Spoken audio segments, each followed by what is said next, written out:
पापा, आज आप गर्मा गर्म मोमोज तैयार रखना। आज मेरे साथ सोमिया भी आएगी आपके हाथ की मोमोज खाने। हाँ हाँ मेरे लाडो, आज तुम स्कूल से लौटते वक्त मेरे ठेले पर आना। आज तुम दोनों सहेलियों को गर्मा गर्म मोमोज खिलाऊंगा। मेरे प्यारे पापा। रीना खुशी खुशी बस पकड़कर स्कूल चली जाती है और जब वह बात सौम्या को बताती है तो वह भी बड़ी खुश होती है। गरम गरम मोमोज तो मुझे भी खाना है। मोमोज मुझे बड़ी पसंद है। मैं भी चलूंगी तुम्हारे साथ।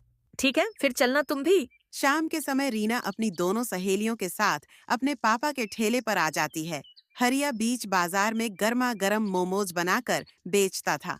इस तरह की मोमोज शहर में कोई नहीं बेचता था, इसलिए कुछ अलग नाम सुनकर सभी उसके ठेले पर मोमोज खाने जरूर आते थे।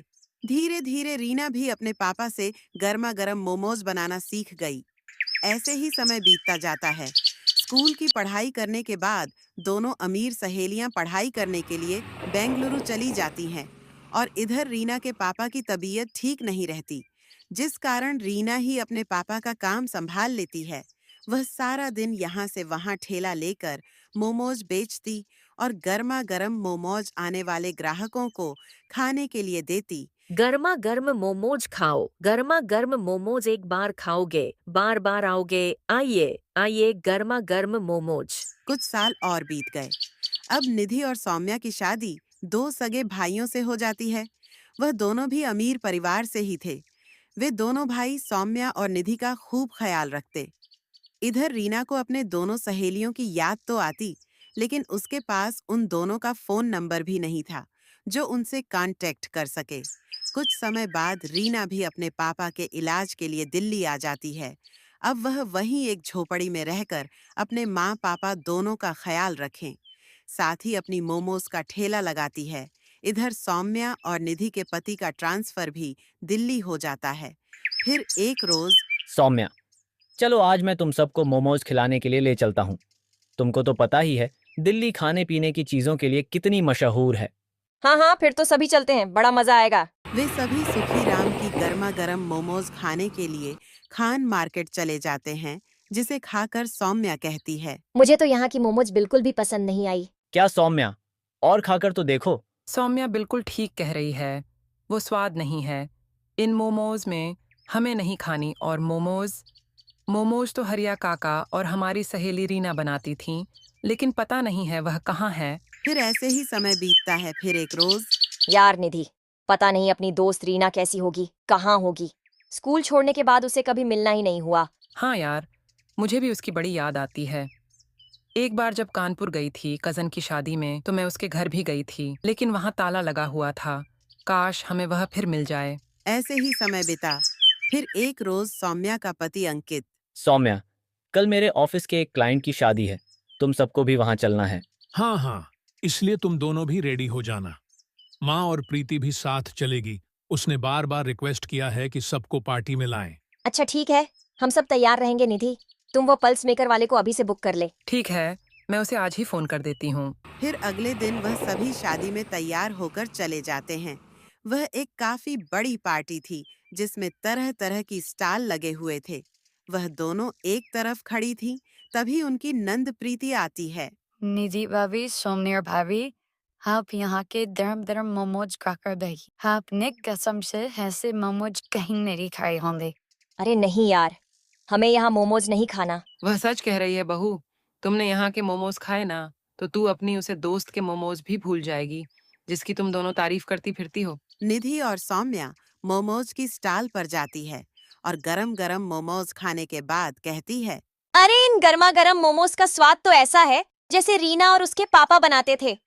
भैया, ये मोमोज किसने बनाई? हाँ बहन जी, ये मोमोज तो अंदर एक मैडम बना रही है और स्टॉल पर हम खड़े हैं। ये तो वही मोमोज है। जल्दी चल सौम्या। वे दोनों अंदर जाती है, जहाँ पर रीना गर्मा गर्म मोमोज बना रही थी।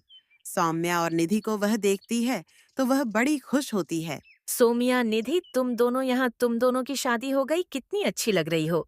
तो ये सब छोड़ यार और जल्दी से आ कलेजे से लग जा यार। ये बता रीना, तू इस हालत में कैसे, इतनी पढ़ी लिखी हो कर भी तू ये सब शादी में मोमोज बनाकर बेच रही है। क्या बताऊं दोस्त, इस गरीब की जिंदगी में न जाने ऊपर वाले ने कितने दुख लिखे हैं। स्कूल खत्म होने के बाद अचानक पापा की तबीयत खराब होने लगी, इसीलिए घर खर्च चलाने के लिए मैं मोमोज बनाकर बेचने लगी। फिर पापा के इलाज के लिए मैं उन्हें दिल्ली ले आई, लेकिन एक रोज अचानक उनकी मौत हो गई। खुद को संभालिए, वह कभी नहीं लौटेंगे।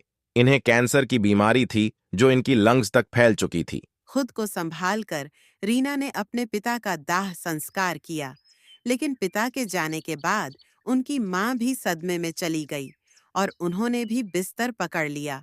और फिर एक रोज मेरी बच्ची, मेरे अलावा इस दुनिया में तेरा है ही कौन? अगर तेरे हाथ पीले हो जाते तो मैं बेफिक्र होकर मर सकती थी। नहीं माँ, मैं बड़े से बड़े अस्पताल में तेरा इलाज कराऊंगी। रीना ने दिन रात पैसे जमा किए थे। उसके पास जो भी थोड़ी बहुत जमा पूंजी थी, वो सब माँ के इलाज में खर्च हो गए।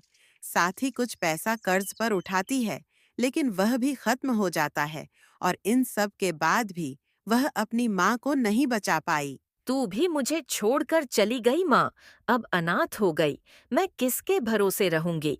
अब मैं थकी हारी काम से आऊंगी तो कौन मेरे सर पर प्यार से हाथ फेरेगा?